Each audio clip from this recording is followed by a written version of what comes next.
Assalamualaikum warahmatullahi wabarakatuh. Apa kabar seluruh siswa kelas 10? Jumpa kembali dengan saya lewat acara ngobrol bareng Sudrajat. Senang sekali saat ini saya masih bisa bertemu dengan kalian. Harapan saya semua kalian tetap sehat dan tentunya perhatikan protokol kesehatan karena kita masih dalam kondisi COVID-19. Ya baik seluruh siswa, kehidupan adalah sebuah proses. Saat ini sedang kalian jalani proses dari masa SMP ke masa SMK, sekolah menengah kejuruan, yang tentunya banyak memenuhi sebuah harapan, banyak memiliki sebuah keinginan yang tentunya akan diwujudkan oleh kalian. Bukan hanya bermimpi, tapi harus diperjuangkan. Dan untuk memenuhi kewajiban kalian, berbakti kepada orang tua. Ya baik seluruh siswa, pertemuan pertama sudah kita lalui bersama. Saya sudah menyampaikan tentang pengertian dari komunikasi, kemudian juga bagaimana komunikasi bisa berjalan dengan efektif karena adanya 5 unsur yang sudah saya sampaikan sebelumnya. Nah, kali ini kita masih berada di segmen komunikasi efektif tentunya, dan saya akan menyampaikan bagaimana berhasil dan tidaknya suatu komunikasi. Tentunya endingnya adalah sebuah respon atau tanggapan. Nah, bayangkan oleh kalian kalau andaikan kalian menyatakan cinta kepada seseorang, kemudian tidak direspon, ditolak tidak, diterima pun tidak. Wow, nah ini sakitnya aku di sini. Nah, tentunya kalian ketika menyampaikan sebuah pesan kepada seseorang, pasti ujungnya adalah sebuah respon atau tanggapan.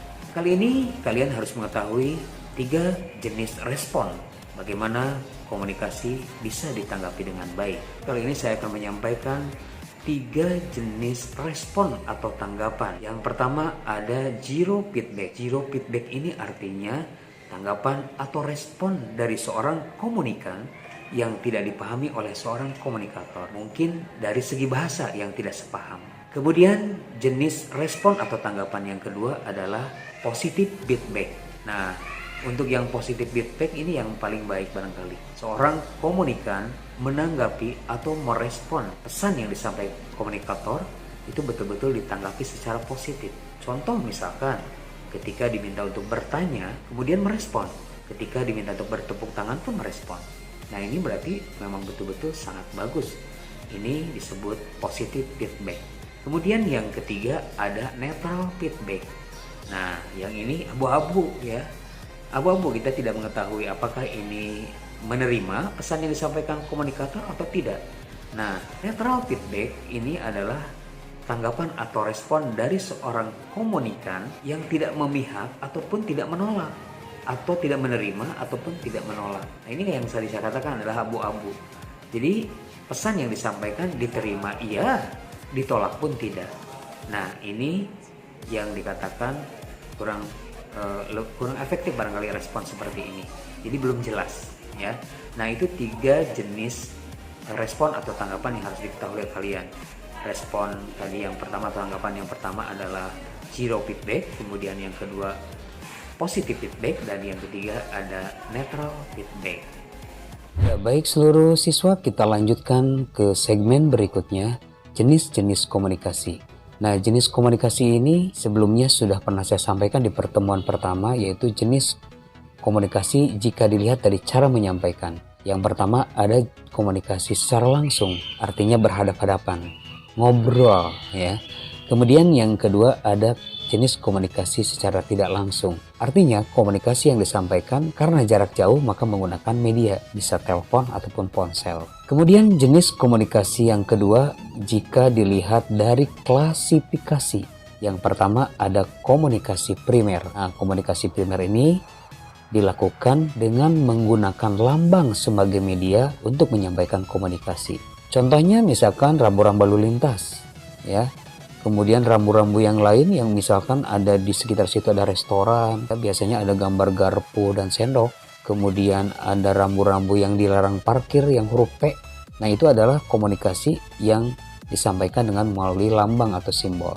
Kemudian yang kedua, jenis komunikasi sekunder. Nah, jenis komunikasi ini dilakukan dengan menggunakan media. Ya, misalkan telepon, kemudian ponsel, atau informasinya karena banyak, maka perlu diperbanyak dengan menggunakan alat atau media mesin pengganda ya. Nah, karena banyak informasinya. Nah, itu jenis komunikasi sekunder. Kemudian yang ketiga, jenis komunikasi linier. Komunikasi linier ini adalah komunikasi yang disampaikan kepada titik-titik komunikan ya secara tatap muka. Misalkan seorang ibu yang sedang menasehati anaknya. Nah, itu langsung kepada titik sasarannya. Itu langsung kepada titik komunikannya tanpa ada umpan balik. Jadi si komunikan hanya mendengarkan saja, kemudian si komunikator menyampaikan pesan. Misalkan contohnya, "Dek, coba jangan pulang malam-malam ya. Kalian kan kalau pulang malam-malam gimana?" Nah, kalian kan hanya mendengarkan sebagai komunikan. Sementara orang tua sebagai komunikator menyampaikan pesan. Tadi pesannya adalah coba jangan pulang malam-malam. Kemudian yang terakhir adalah komunikasi sirkuler ya. Komunikasi sirkuler ini adalah komunikasi yang memungkinkan mendapatkan umpan balik. Contohnya pidato ya, ketika diminta tepuk tangan ya langsung tepuk tangan. Diminta untuk bertanya mungkin langsung bertanya. Nah, ini yang memungkinkan adanya umpan balik atau respon atau juga tanggapan. Itu 4 jenis komunikasi jika dilihat dari klasifikasinya. Nah, kemudian jenis komunikasi yang terakhir adalah jenis komunikasi jika dilihat dari media penggunaan. Ada komunikasi verbal, itu yang pertama. Kemudian yang kedua ada komunikasi non-verbal.